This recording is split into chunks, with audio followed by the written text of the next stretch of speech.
My name is David Cohen, and as Dan mentioned, I lead our search and staffing, our talent solutions business across Northern Europe and largely the EMEA markets. And it's funny, on the way over here today, I was thinking about the change in weather. It's getting a little bit cooler outside, and we're going to a wine-oriented venue. Seems really appropriate given the fall, and it's kind of the time that people are picking wines right now, the wine growers. My family and I moved here from Chicago about a year and a half ago. And this past summer, when we had this crazy heat storm, which you all call a real summer, I noticed for the first time since I had moved here that in London, we don't have air conditioning. And in Chicago, when you have a little bit of heat, everybody cranks up the air conditioning, and it gets to a place where you have to throw on your jumpers, and then you survive in the air conditioning while outside it's really hot. Here, that doesn't actually exist. And so it took me a little bit of time to kind of get used to the heat here. But for me, the heat was largely an inconvenience. It was a little bit burdensome. But imagine, if you will, because we're surrounded by wine, what the heat actually means for the wine growers of the world. I was actually in France last week, and in the Alsace region of France, wines are very, very delicately grown, and they have among the most elegant and delicate wines in the world. And in the Alsace, if you've been a farmer, you know very acutely that the temperature has changed, the climate has changed. Over the last 10 years, in most parts of Southern Europe, temperature has risen by about 1 degree on average. That may not sound like much to most of us, but if you're a wine grower, that's a big deal. And in fact, what's going on in the wine region in France right now, and most parts of Southern Europe, is that people are struggling to try and grow the same wines that their ancestors before them grew, and the recipes that have been followed for literally hundreds of years. It's a really tricky situation. These elegant wines are becoming much larger, more complex. They're kicking off a bunch more alcohol than they ever had before, and this is creating some real challenges for a lot of the world's wine growers. And it seems like now there are actually two types of wine growers that are emerging.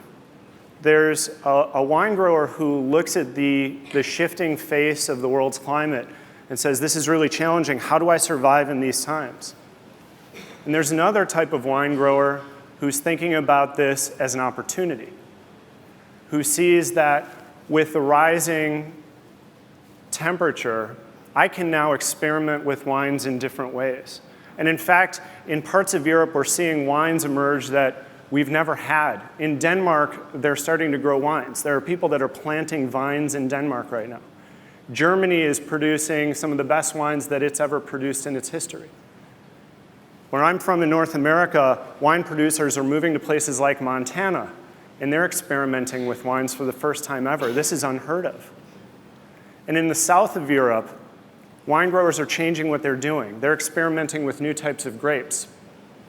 They're changing soils to try and become more resistant to the heat. They're actually experimenting with different altitudes to see what types of new wines they can produce. And in some parts of the continent, some amazing new wines are emerging that wouldn't have been possible just 10 years ago.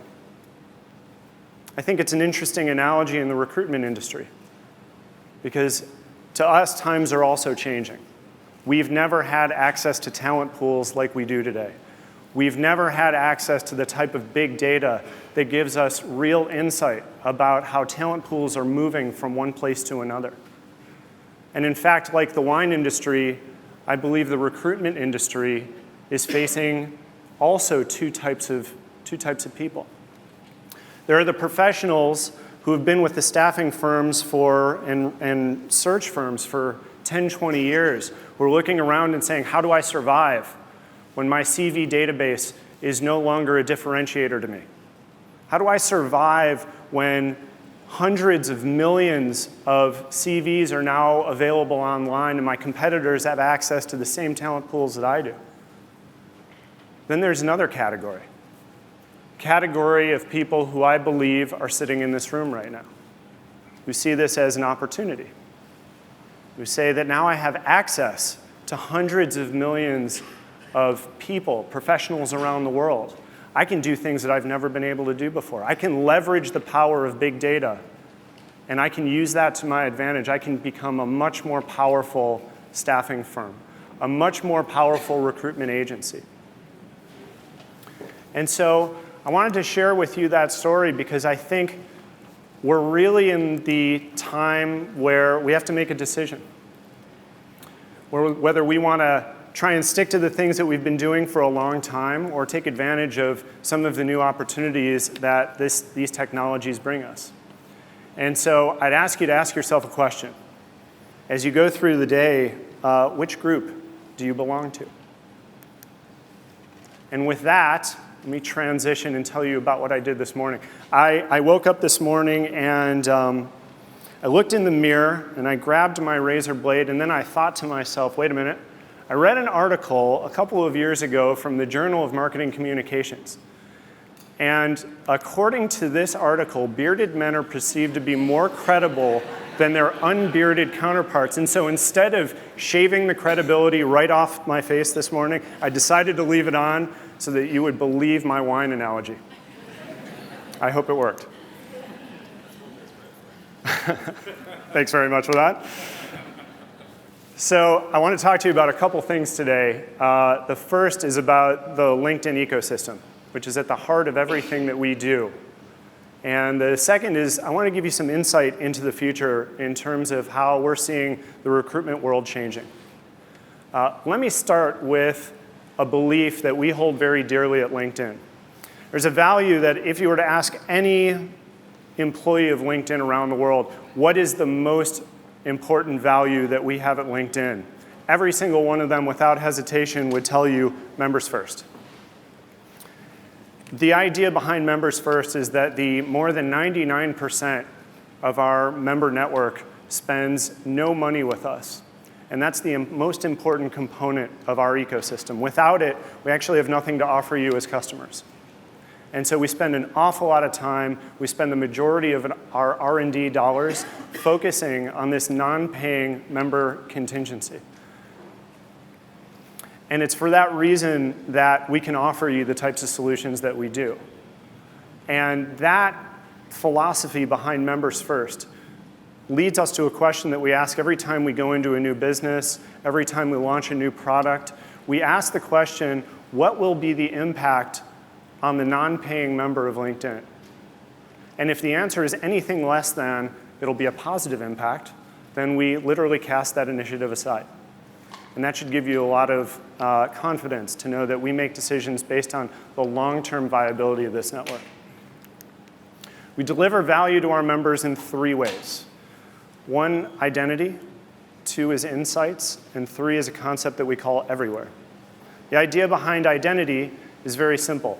This is the place where professionals go to manage their identity, to search for other professionals, to find other professionals, and to be found by the world's recruiters and by people like them who share similar professional interests. The idea behind insights is that through what we know about the LinkedIn member, we can tailor bespoke content to you as a result of what we know about your profile, your connections, and the groups that you belong to. And finally, everywhere. Everywhere is very simple. We know that the current modern professional is no longer tethered to their desktop. They use things like mobile phones and tablets in order to learn more about what they do for a living to make them more productive and successful. And so the content that you see on LinkedIn changes based on the device that you're using because we know that the context changes when you're using various devices. So let me go into a little bit more detail on each one of those and give you an example.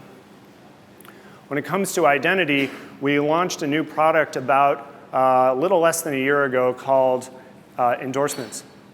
How many of you have been endorsed or endorsed someone on LinkedIn? Great, most people. How many of you have been endorsed by someone who really doesn't know anything about your skills? Yeah, a lot of people? Okay, we hear that a lot. So let me dispel the myth that goes along with that perception. Basically, the idea is that if you were to aggregate all of these endorsements, if you look at what people say about you and the skills that they endorse you for on your LinkedIn profile, the isolated single skill doesn't really mean much. But when you look at them collectively, they actually tell an interesting story that goes along with your LinkedIn profile. And in fact, if you were to look at the top 3 things that you're endorsed for, I bet the majority of you would say that those are actually the things that you're best known for. And that's the idea behind endorsements. This is actually the fastest product launch we've ever had. Since we launched it less than 2 years ago, more than 2 billion endorsements have been listed on LinkedIn. This is really interesting from a recruitment standpoint because it takes a one-dimensional LinkedIn profile and it adds a second dimension. It allows people to say what they know about you in addition to what you say about yourself. And it gives you, the recruiting firms of the world, the opportunity to understand more about the candidates that you want to do business with. Influencers is the second piece that I talked about. And influencers comes back to the idea that we've started to focus on delivering bespoke content to our members. If you use LinkedIn today, which is a newspaper that we deliver to you based on your LinkedIn profile, the people that you're connected to, and the groups that you've joined, then you'll know that you're getting one of 238 million bespoke newspapers that's delivered to your desktop every day. The idea behind Insights is that we went out and we talked to about 300 of the world's luminaries and business leaders to ask them to write their own custom content on LinkedIn that we can deliver to our members. It's people like Barack Obama, Richard Branson, David Cameron, the CEO of Hewlett-Packard, Meg Whitman, and then also industry experts, people like Alistair Cox, the CEO of Hayes, Lou Adler, who's one of the foremost leaders on recruitment.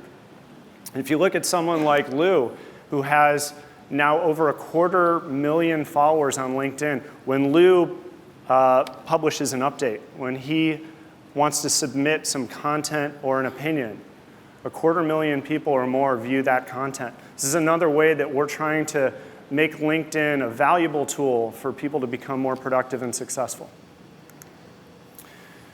Finally, when it comes to the platform of everywhere, the idea behind this is that we're using various devices in new ways to make sure that the experience of being a LinkedIn member is incredibly powerful.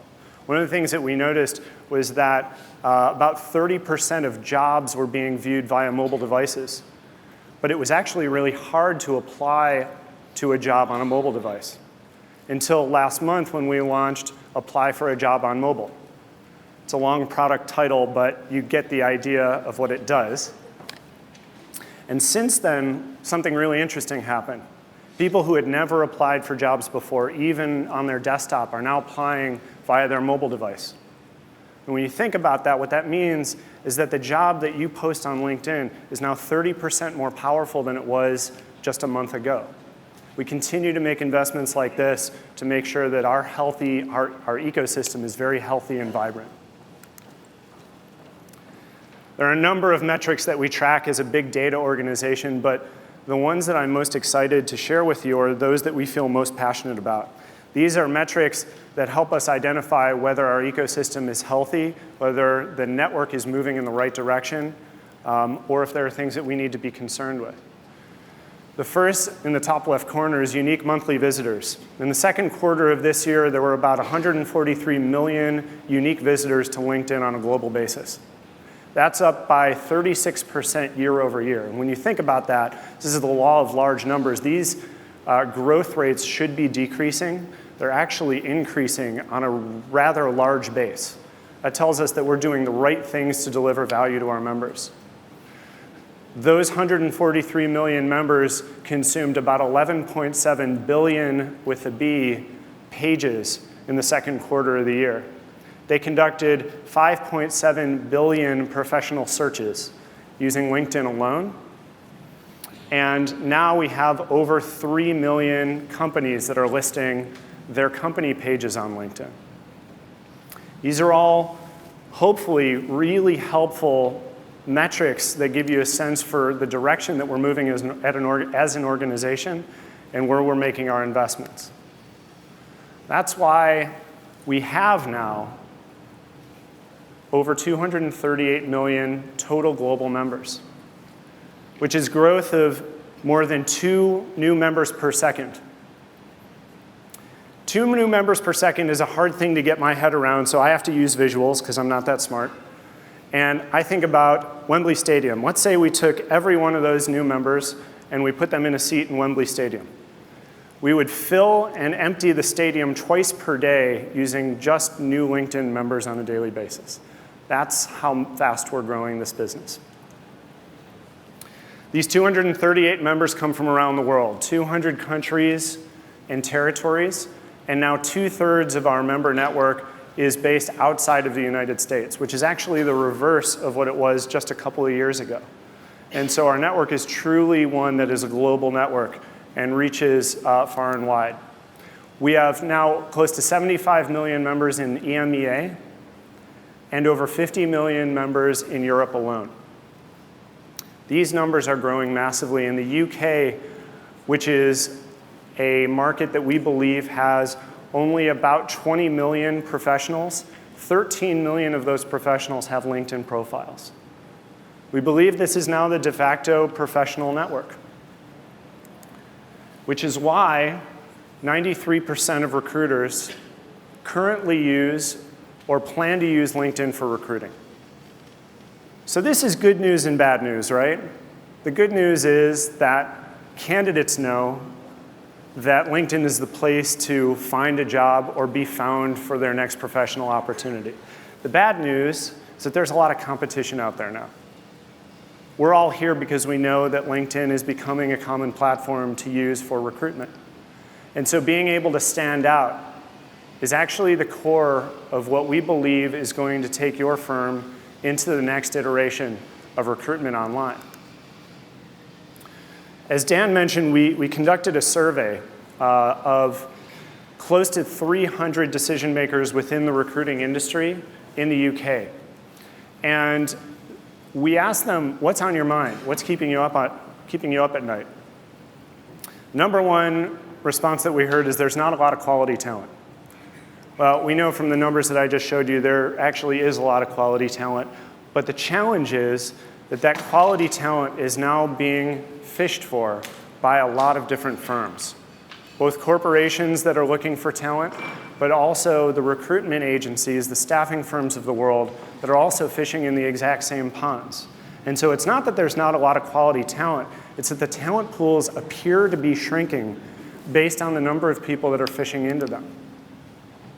And in fact, we spoke with Ian Mullen, who leads marketing at Emerald Technology, and asked him, what does Emerald do? Emerald's a very forward-thinking company, and they focus on technology placements within the UK.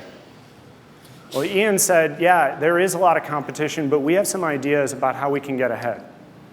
And one of those ideas has to do with the fact that we don't use LinkedIn just as a recruiting tool. We actually use it as a business tool.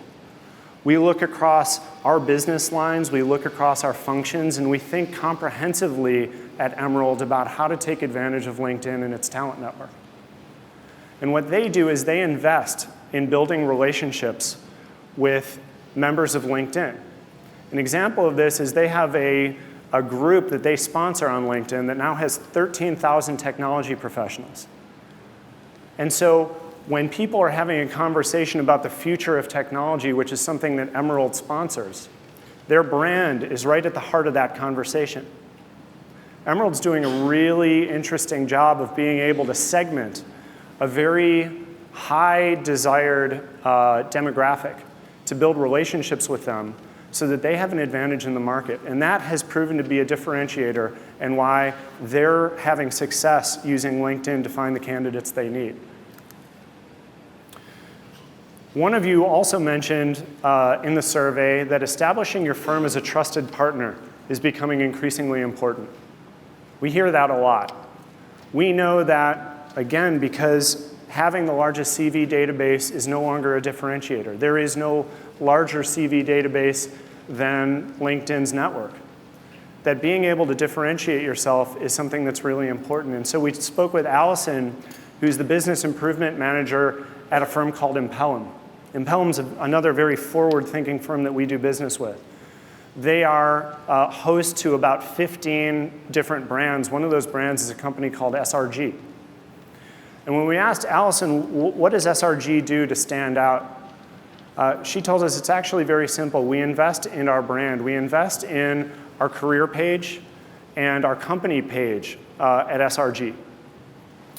And they have about 1,500 views of their career page on a monthly basis. They have 3,500 professionals that are following the SRG group on LinkedIn. These aren't just any professionals. These are senior level executives, managers, and decision makers who they've now begun to build relationships with.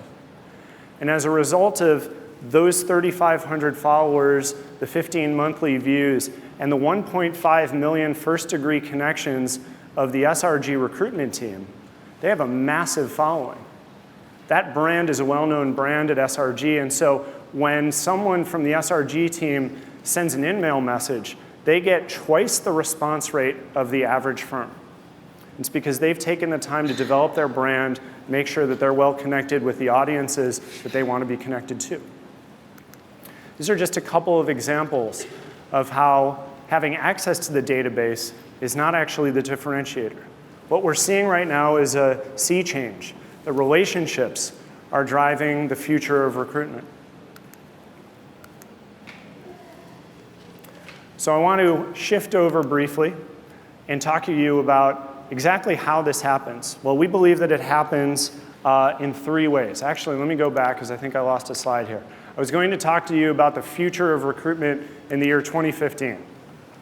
So imagine, if you will, a slide that says that. Great, let's move on. One way of doing so is to champion the social enterprise.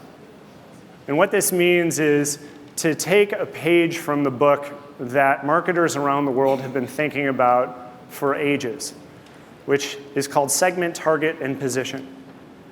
How many of you have heard of STP? Okay, few marketers in the room. My marketing team just smiled at me. The idea behind segment, target, and position, something that, again, marketers have been doing for a long time. The idea is don't focus on everyone. Get very specific about who is important to you as a brand. Get to know what's important to them and segment and be focused on only that specific demographic. Then target them. Get to know what's important to them, build relationships with them, make sure that they're well aware of your brand. And then position yourself as something that's different. Not just the same recruitment firm that's been calling and calling and calling, but one that has an understanding of what goes on in the world that they live in. And we're seeing some really interesting companies that are taking advantage of that idea. The second recommendation that I have for you is to focus on the other 80%. So as you already likely know, 20% of the world's professionals are actively seeking employment at any given time. The other 80% are passive. But within that passive category, there are different variations of passive. Less than 1/3 of the passive world, or the total population, is super passive, the ones that aren't really interested in hearing from you. The other 2/3 to 3/4 are the ones that are open to a new career opportunity. They're not actively looking, but they're thinking about what their next opportunity may be. And by focusing on both the other 80%, in addition to the 20%, you have access to the whole pool. And that's what we're seeing right now is, especially when it comes to targeting those right demographic segments, getting to know these groups of people, it's about focusing on the ones that may not be ready yet for their next opportunity, but they want to have a relationship with you because when the time's right and they believe that you're the expert, they're going to call you or they're going to be open to that opportunity. The third is embracing the power of big data.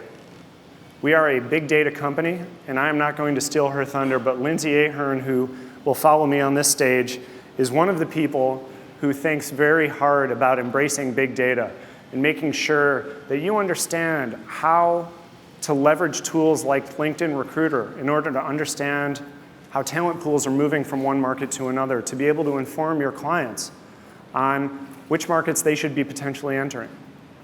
And so think about how to go from just a recruitment firm into being a trusted advisor by providing meaningful insights to your customers, to your clients.